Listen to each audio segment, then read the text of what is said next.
Bonjour chers auditeurs de l'ODJ Média, notre expert invité, Abdeslam Seddiqui, partage son avis et sa réflexion par rapport au séisme d'Alaouz, ses dégâts et comment reconstruire les zones frappées. Dans un article qu'il a intitulé « La reconstruction des zones sinistrées, un chantier titanesque », qu'on écoutera ensemble dans ce podcast. L'auteur introduit la conversation en ces mots. Le chantier de la reconstruction des zones frappées par le séisme d'Alaouz est désormais ouvert. La réunion présidée par Sa Majesté le Roi le 14 septembre dernier en a tracé les grandes lignes notamment au niveau du relogement des populations concernées.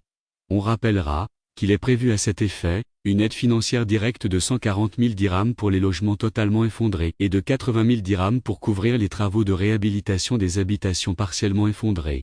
Au total, d'après les premières estimations, ce sont 50 000 logements qui seraient concernés. Mais auparavant, il faudrait procéder, comme cela a été précisé par le communiqué issu du cabinet royal, à des opérations d'expertise et de stabilisation des terrains. Votre expert ouvre la voie à sa réflexion en disant que, toutefois, le relogement n'est qu'une partie de la reconstruction qui embrasse d'autres aspects absolument nécessaires pour créer un environnement viable et un cadre propice à la vie des citoyens et à la reprise de l'activité. C'est dire qu'il s'agit d'un chantier titanesque, dont personne n'oserait pour le moment estimer le coût, fût-ce approximatif. Les données disponibles à l'heure actuelle demeurent encore partielles et imprécises.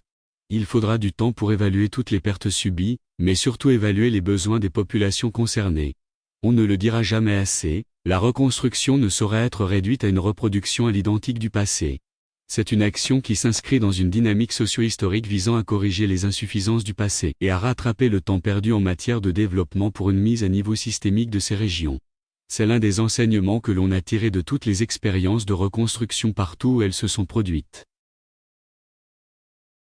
Monsieur Abdeslam Seddiqui enrichit son discours de la manière suivante. Ces considérations méthodologiques préalables sont carrément mises de côté par certains médias habitués au copier-coller et certains commentateurs qui se sont autoproclamés des experts en la matière.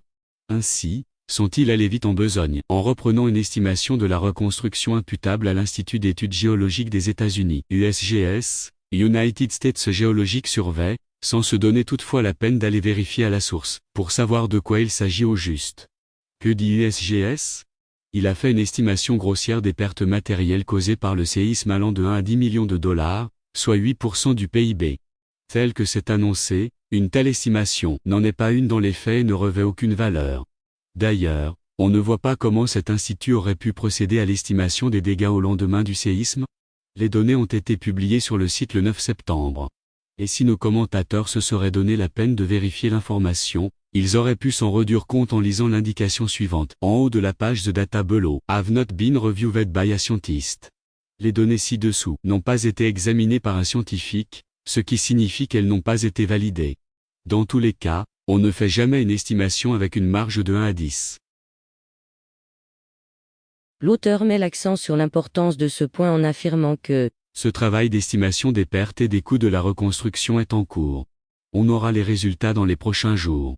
Si les pertes sont faciles à recenser, les coûts de la reconstruction nécessitent, par contre, des études préalables et des arbitrages incontournables portant sur le type de logement à construire, les infrastructures à bâtir, l'activité à développer. De tels arbitrages doivent être fondés sur des critères objectifs et faire l'objet de concertations démocratiques avec les personnes concernées.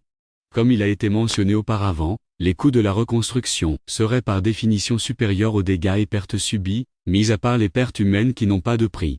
La reconstruction de cette région, figurant parmi les plus pauvres du pays en termes de PIB par habitant et d'IDH, indice de développement humain, est une occasion pour réparer tous les préjudices infligés à cette population au cours des décennies. C'est une occasion pour l'intégrer dans la dynamique que connaît notre pays économiquement, socialement et culturellement. C'est le moment idoine de faire de ce malheur qui nous a tous touchés en tant que Marocains, une opportunité pour se pencher sérieusement sur la situation des populations démunies et marginalisées, les faire participer au développement du pays et les faire bénéficier de ses richesses. L'auteur conclut son article en ces termes. L'élan de solidarité que connaît notre pays pour venir en aide à nos concitoyens dans les régions sinistrées ne doit pas s'arrêter. Il faut l'institutionnaliser à travers la mise en œuvre des politiques publiques appropriées. Pour l'heure, enregistrons avec satisfaction le déroulement de l'opération de solidarité notamment à travers les dons au Fonds spécial pour la gestion des effets du séisme. Avec la même ferveur nous apprenons la bonne nouvelle de la reprise des cours dans ces régions impactées par le séisme, en dressant des tentes comme salle de classe, et en transférant un certain nombre d'écoliers vers Marrakech. C'est le meilleur moyen pour continuer de vivre, fût-ce dans la souffrance. En attendant des jours meilleurs. Merci d'avoir écouté ce podcast de l'ODJ Média, le bouquet de supports numériques, portail, magazine mensuel connecté, web radio et web TV. Et n'oubliez pas de télécharger notre application l'ODJ Mobile sur Play Store et de vous abonner à notre chaîne YouTube l'ODJ TV. Alors, on se dit au prochain podcast de nos experts invités, et à très bientôt.